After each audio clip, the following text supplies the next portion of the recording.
পেরিয়ে আজও মায়ের জন্য কাঁদি, কারণ আমার মাঝে ছিল ভীষণ মিথ্যাবাদী। বাবা যেদিন মারা গেল আমরা হলাম একা, সেদিন থেকেই বাঁক নিয়েছে মায়ের কপালে রেখা। মা বলতো বাবা নাকি তারার ভিড়ে আছে, লেখাপড়া করি যদি নেমে আসবে কাছে। তারায় তারায় বাবা খুঁজি, তারার ছড়াছড়ি, আমার মায়ের মিথ্যা বলার প্রথম হাতে ঘড়ি। পাড়াপড়শি বলল এসে, এই বয়সে রাড়ি, একা একা এতটা পথ কেমনে দেবে পারি? ভালো একটা ছেলে দেখে বিয়ে করো আবার। মা বলল ওসব শুনে ঘেন্না লাগে আমার। একা কোথায়, খোকন আছে, বিয়ের কি দরকার? ওটা ছিল আমার মায়ের চরম মিথ্যাচার। রাত্রি জাগে সেলাই মেশিন, চোখের কোণে কালি, নতুন জামায় ঘর ভরে যায় মায়ের জামায় তালি। ঢুলু ঢুলু ঘুমের চোখে সুই ফোটে মার হাতে। আমি বলি সৌত এবার, কি কাজ অত রাতে? মা বলতো ঘুম আসে না, শুয়ে কি লাভ বল? ওটা ছিল আমার মায়ের মিথ্যা বলার ছল। স্কুল থেকে নিতে আসা গাড়ি ঘোড়ার চাপে, আমার জন্য দাঁড়ানো মা কড়া রোদের তাপে।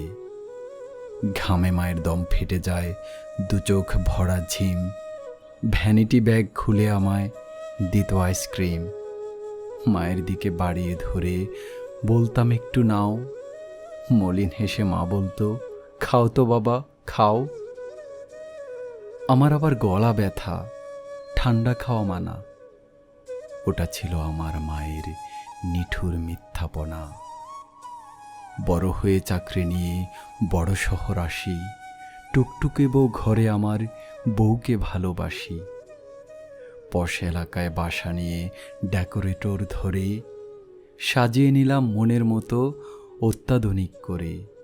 মা তখনও মফস্বলে কুশিয়াড়ার ঢালে, লোডশেডিংয়ের অন্ধকারে সন্ধ্যাবাতি জালে। নিয়ন বাতির ঢাকা শহর আলোয় ঝলমল।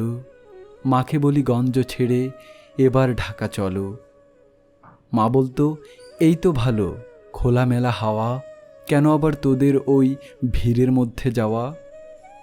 বদ্ধ করে থাকলে আমার হাঁফানি ভাব হয়।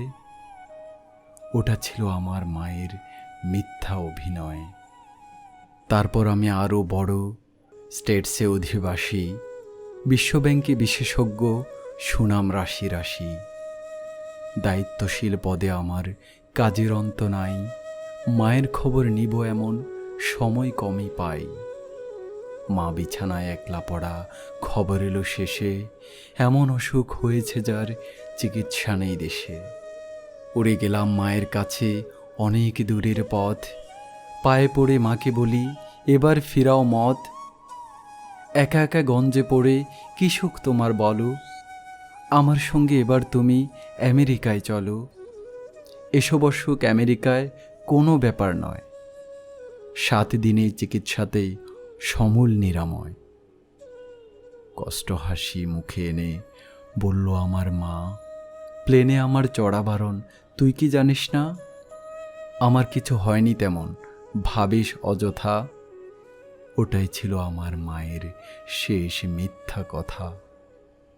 কদিন পরেই মারা গেল নিঠুর মিথ্যাবাদী। মিথ্যাবাদী মায়ের জন্য আজও আমি কাঁদি। মা